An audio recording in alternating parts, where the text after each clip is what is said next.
தூக்கம் இல்லாதனால நோய் வந்துடுமோ என்னமோன்னு ஒரு பயம் இருந்துகிட்டே இருக்கு. அந்த பயத்தை எப்படி போக்குறதுங்க?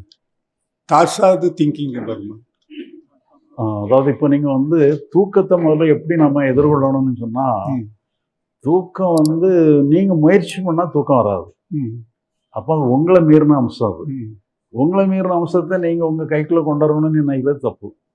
அப்போ வந்து தூக்கம் முதல்ல நீங்கள் ஒரு முடிவு எடுக்கணும்னு சொன்னால், தூக்கம் வந்தாலும் ஓகே, தூக்கம் வரலன்னாலும் ஓகேங்கிற ஒரு முடிவுக்கு நீங்கள் முதல்ல வரணும். ஏன்னா நீங்கள் முயற்சி பண்ண தூக்கம் டிலே ஆகிட்டே போகட்டும். அதனால் நீங்கள் தூக்கம் வந்தாலும் ஓகே, வரலனாலும் ஓகேனால சில நேரங்கள் ஆட்டோமேட்டிக்காக கூட தூக்கம் வந்துடும். சரி, அது ஒன்று. ரெண்டாவது நம்ம ஒரு பிராணாயாம பயிற்சி ஒன்று சொன்னோம் பார்த்தீங்களா? பிராணாயாம பயிற்சி பண்ணிங்கன்னா ஒரு அடிஷ்னல் ஹெல்ப்பாக வரும். ரொம்ப ரொம்ப நல்ல யூஸ்ஃபுல்லாக இருக்குங்க அது. எந்த வேலையும் இல்லைன்னா நாம் எப்படி நம்ம தயார் செய்து கொள்ளணும்? எந்த வேலையும் இல்லைன்னா இப்போ ரிட்டையர்டுன்னு வச்சுக்கோங்களேன், எந்த வேலையும் இல்லை நமக்கு வீட்டில் சமைச்சு போடுறாங்க, சாப்பிட்டு உட்காந்து இருக்கிறோம்னா நம்ம எப்படி நம்ம மனசை நம்ம ஆக்டிவாக வச்சுக்கணும்?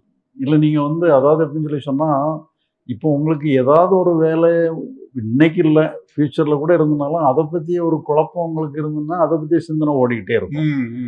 அப்போ அது கூட ஒரு வேலையாக தான் நீங்கள் எடுத்துக்கிட்டீங்க. அப்போ அந்த வேலையை நீங்கள் கட் பண்ணிடுங்க. இப்போ உங்களுக்கு வந்து உங்களுக்கு எட்டக்கூடிய வேலையாக இருந்ததுன்னு சொன்னால் அது சம்மந்தம் எப்படி பிளான் பண்ணுற வேலையை கூட நீங்கள் பண்ணலாம். அல்லது நீங்கள் புதுசாக ஏதாவது தேவை இருந்ததுன்னு சொன்னால் நீங்கள் சில வேலையை கூட உருவாக்கிக்கலாம், புது வேலையை கூட உருவாக்கிக்கிடலாம். உங்களுக்கு ஒரு வேலையுமே இல்லைன்னு சொன்னால் ஏதாவது யூஸ்ஃபுல்லாக நம்ம, ஏன்னா நம்ம வந்து ஒரு ரிட்டையர்மெண்ட் ஏஜ்லேயும் நமக்கு நிறைய பொறுப்புகள் இருக்குது. பார்த்தீங்கன்னு சொன்னால் இப்போ நமக்கு வந்து ஒரு இளம் வயசில் இருக்கிற வரைக்கும் ஒரு 25 வயசு வரைக்கும் நமக்கு வந்து ஹெல்த்துன்னு பற்றிய ப்ராப்ளமே இருக்காது. ஏன்னா ஆட்டோமேட்டிக்காகவே ஹெல்த்தியாக நம்ம இருந்துகிட்டே இருப்போம். பிறகு 25 தாண்டி போய் 30, 40 தாண்டி போயிட்டுன்னு சொன்னால் ஒவ்வொரு ப்ராப்ளமாக வந்து தலை காட்ட ஆரம்பிக்கும். அப்போ அதுக்கப்புறம் தான் என்ன சொல்லி சொன்னால் ஹெல்த்தை மெயின்டைன் பண்ணுறதே ஒரு பெரிய வேலையாயிடும். அப்போ அந்த வேலையை நீங்கள் வந்து முடிஞ்ச அளவில் ரிட்டையர்மெண்ட் ஏஜில் உள்ளவங்க வந்து இந்த ஹெல்த்தை டெவலப் பண்ணுறதுக்கு என்னெல்லாம் பண்ணணுங்கிறத ஒரு பிளானிங் வச்சுக்கிடுங்க.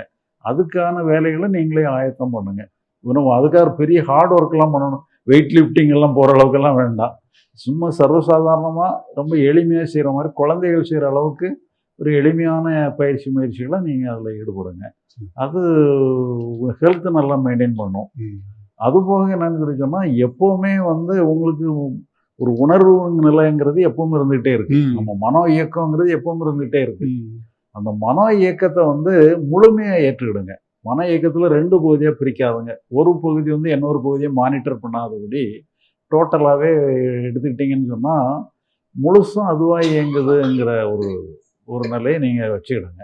வச்சுட்டிங்கன்னு சொன்னால் நீங்கள் எப்போ இருந்தாலுமே நீங்கள் ஒரு முழுமையாகவே இருக்கிற மாதிரி உங்களுக்கு இருக்கும். நீங்கள் உங்களுக்கு நீங்களே 2 பகுதியாக இருந்து ஒன்று நல்லா சரியாக செயல்படுதா நீட்டு சொல்லி மானிட்டர் பண்ணுற வேலையே கிடையாது.